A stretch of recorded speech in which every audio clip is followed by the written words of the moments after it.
What's up, guys? This is Avocados here. This is going to be a little bit different from my usual videos. I hope to maybe make this into a series where I kind of just sit down and talk about some things, either esports or game related. But in this video today, I really want to talk about Halo Infinite and my kind of thoughts on the state of the game from the trailers and announcements that we've seen. I'm going to be talking over some free-for-all gameplay on one of the worst maps ever, Seclusion, but I do hit a really nasty overkill in there, so make sure you like the video and watch all the way through to see that really nasty clip. So, as I was saying, this video is just going to be my thoughts on Halo Infinite and kind of how I feel about some of the various aspects of development that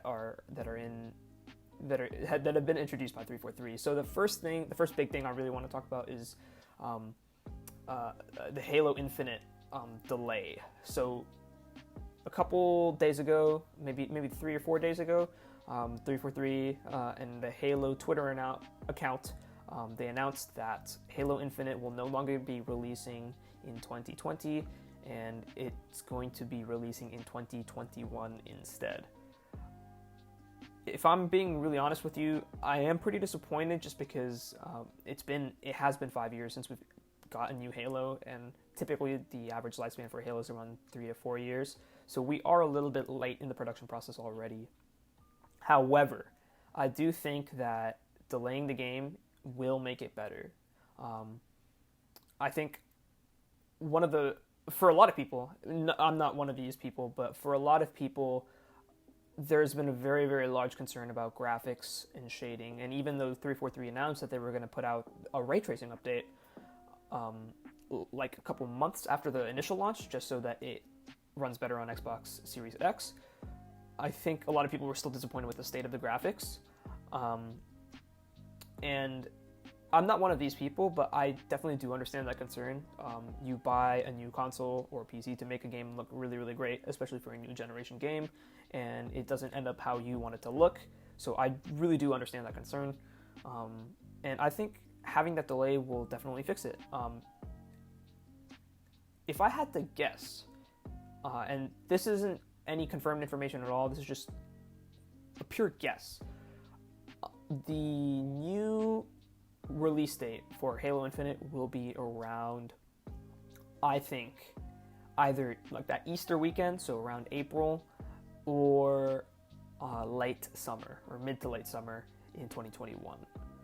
And the reason for that, I think 3 or 4 months is enough to give everyone what they want and update the game, and even get us some new gameplay that we haven't really seen, maybe some multiplayer gameplay.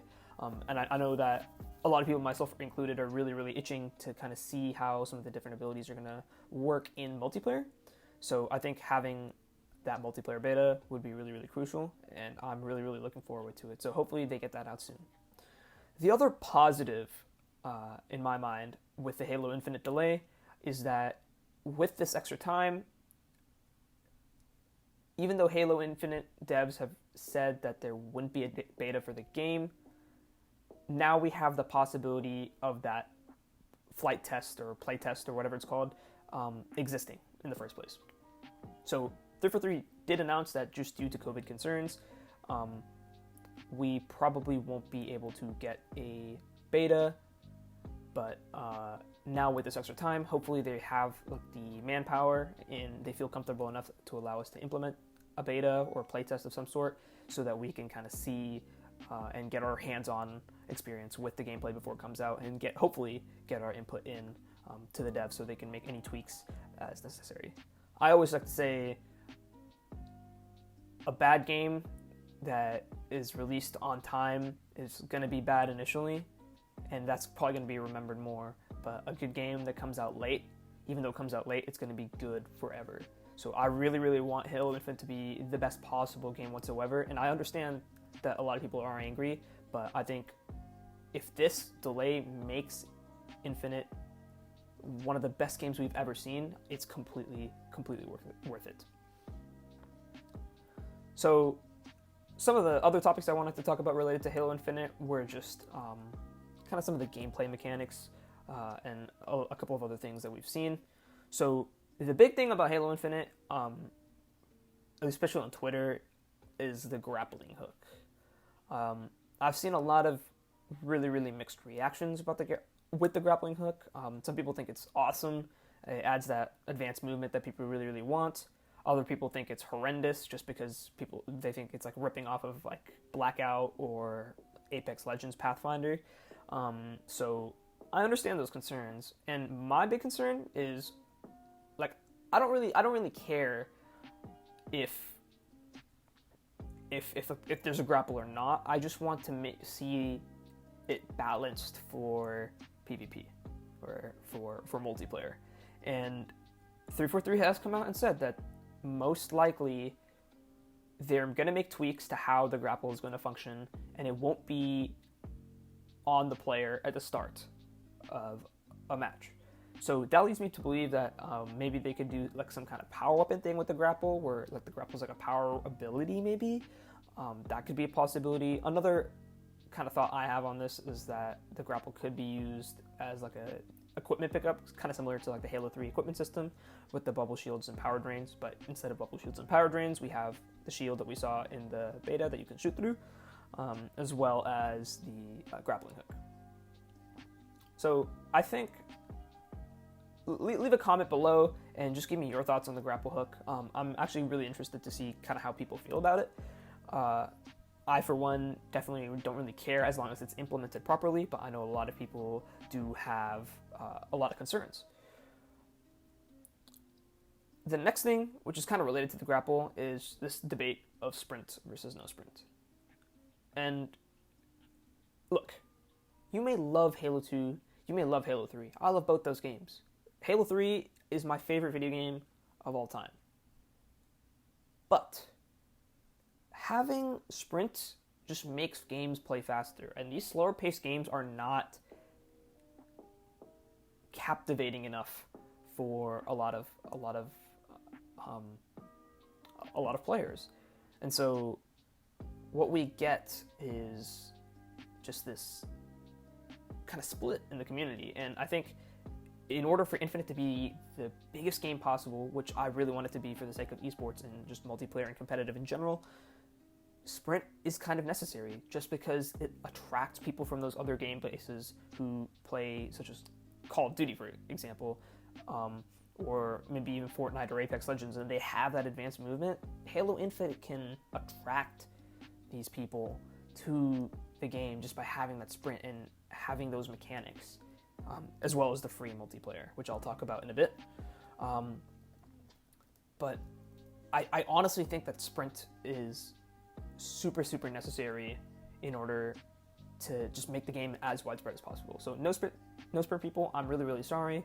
I love Halo 3, one of my favorite games of all time, but I truly, truly believe that Halo Infinite needs sprint in order to succeed and just gain widespread popularity. This next topic is just going to be a little bit of a touch-up, no grenade hit markers. So I know in some of my videos, I play a lot with some of my friends who are a little bit newer to Halo 5 and just to the advanced movement Halos in general. And one thing they always complain to me about is just how grenades are really, really strong and people just throw 2 grenades and slide in. And a big thing about that is just grenade hit markers. If you get that hit marker, you know he's there and weak, so you can just slide in and pick up that free kill. But the good part about Halo Infinite is you don't have those grenade hit markers unless you stick someone, from what we've seen. So I think having no grenade hit markers is huge, just because you can't just randomly push in and make these super hyper-aggressive plays just off of one random lucky grenade that happens to hit another player. And I think having no grenade hit markers, kind of similar to Halo 2 and Halo 3, just allows players to have more trust in their teammates, be more aware of what people are doing on the map, and then just kind of makes the game more balanced in general. So again, leave another thought. I'm really curious to see what you guys think about no grenade hit markers. I know a lot of pro players have expressed that they are really, really happy that there are no grenade hit markers, but I kind of want to hear from some of the people who aren't pros and who kind of just play this game for fun. So the next topic I'm going to talk about isn't really mechanic oriented, but it's going to be about the Halo Infinite art style. So I know a lot of people have complained about the graphics I think graphics and art style are completely different. So in terms of art style, I think 343 has done a phenomenal job of bringing the art a lot closer back to its roots, especially with the look of the Banished and the look of some of the elites and grunts. It just looks a lot more classic. It looks a lot more crisp and clean, and this is something that fans have been wanting for a long time. I'm not a huge fan of like the elites from Halo 5, and I do think like Halo Reach actually started that kind of trend of this kind of gritty, dark looking enemies, and I think having that classic feel back just makes the game look so much brighter and more memorable, and also does play into that nostalgia factor, right? So I really, really like the art style and where Halo Infinite is headed. As far as graphics go, I think you can make a few touch-ups, but I don't think it's as bad as people claim to say there is. Maybe I just don't have like a good eye for these kind of things. I don't know. But I thought the art style and the graphics were completely fine, and I really, really enjoyed the campaign gameplay reveal. Again, leave a comment letting me know what you think about the graphics or the art style, because I just really want to hear you guys' thoughts on how well 343 is executing this and if they're hitting everything on your checklist that they want. So the second to last topic I'm going to talk about is the free multiplayer. Halo Infinite is going to be $60 for just the campaign, and the multiplayer is going to be free. And I think this is absolutely phenomenal on the part of 343. Free games, anyone can download them. Like I could tell any of my friends, yo, this game Halo is super sick. They can download it for free, so there's no barrier there. And if they really like it, they can keep on playing it, maybe even purchase the campaign and get hooked. Free multiplayer can only benefit Halo. There is no downside to having free multiplayer other than maybe cheaters. And as long as Halo has a really good anti-cheat, which on MCC it does, there is no reason to say that this free multiplayer is going to pan out to be a really bad decision on 343's part. So I think free multiplayer is phenomenal. And the other caveat to having a free multiplayer is a Halo Battle Royale. Now, I know a lot of you probably hate Battle Royale. It's not your cup of tea. It's not your game. I get it. But think about the exposure. You don't even have to enjoy, you don't even have to play the Battle Royale mode. But just consider it added. And think about how many people are going to come to the game and really, really enjoy it. Think about all the Battle Royales out there. Warzone, Fortnite, Apex Legends, that new, I don't know what the name is, but that new one that Ubisoft is making. There's so many BRs and so many people trying to jump on that BR trend that if Halo Infinite has a free multiplayer and then they do release a BR, even though 343 said they're not going to include a BR on launch, it would bring in so many players and it would just make Halo huge. There's so many, like Ninja, Courage, Nick Merckx, all of these are streamers who have said, we would love to have Halo have BR. And I think that by including that, you just gain so much more exposure and so much more of a player base, and that only helps Halo. Those same players could get hooked onto the gameplay, purchase the multiplayer, bada bing, bada boom. They're playing, they're watching the esport, they're loving it. If you don't include a BR, you just don't get that same exposure. You don't even have to like BRs, that's the thing. As long as the game is in there, the game mode is in there, everyone's going to be happy. So that's going to be it for this video. I know we hit a lot of different topics. So compose a comment down below and let me know just how you kind of feel on some of these topics that I touched on. And let me know if you like this kind of sit-down video. I really want to try doing it a lot more with some kind of esport. I know Call of Duty Champs is coming up, so I kind of want to do a little bit of analysis and kind of talk about what team I think is going to come out in certain matches. And kind of maybe even just win the whole thing outright. So let me know if you like to sit down kind of sit-down kind of style, and enjoy the rest of the gameplay. This has been Avocados. I'll see you guys in the next video. Peace. There's one in like arcade, but he's the last guy alive. He's the last guy alive.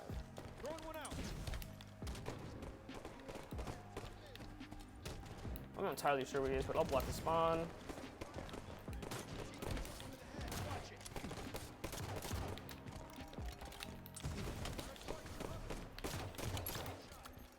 Triple level already? Fuck it, I'll just overextend.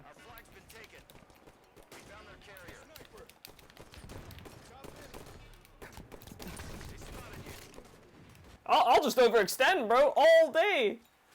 The OE coming in. But they got the re. What am I doing in here?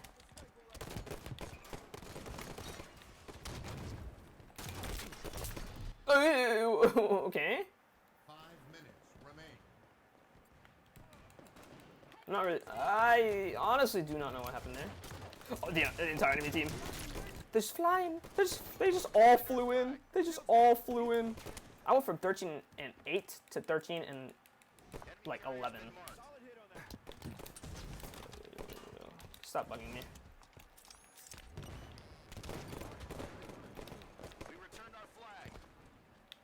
Why do we hop on this? Oh, fuck, I got 5.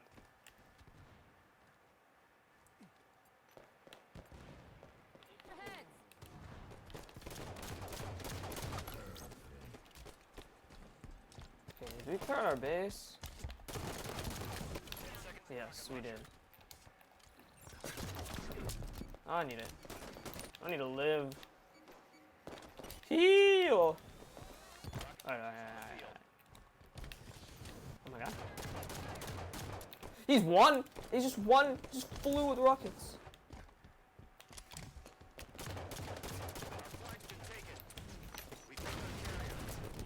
Oh no. As long as we can slay this out, we're fine in the situation. Yeah, we got the OE too.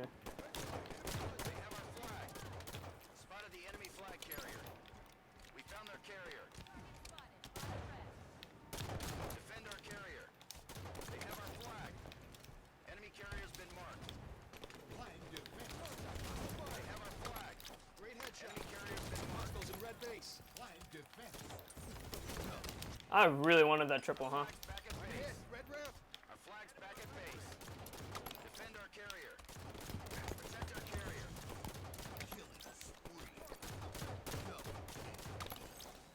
Oh my god. Oh my god. Oh my god.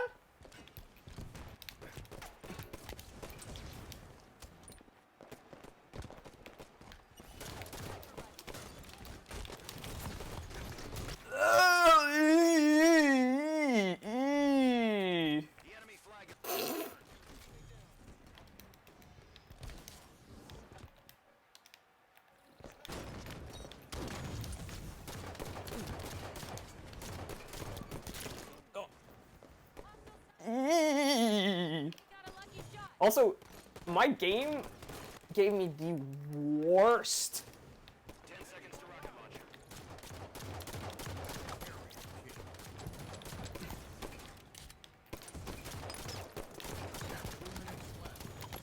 Rockets are up.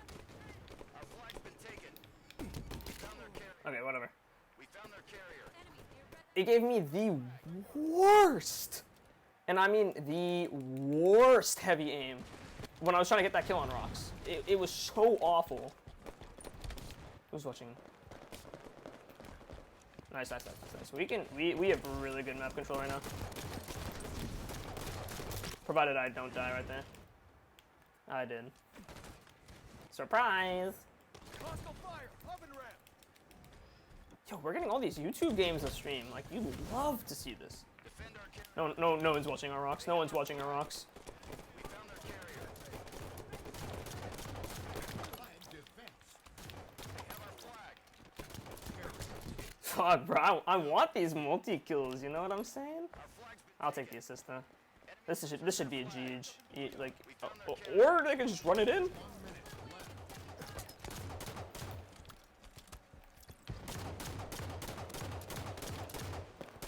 our flag. Enemy carrier. I'm sorry, David. Find our flag. Enemy carrier's been marked. Give me. I need a DMR right here. Enemy carrier. Okay, what if they scored? They scored. And apparently cleared out their base at the same time. What? Red pillar is under fire. Dude, no one is watching our rocks again. And bottom of our base. They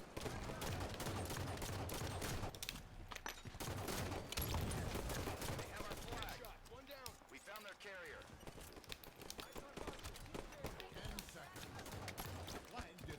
This is the GG. That's the GG. We return.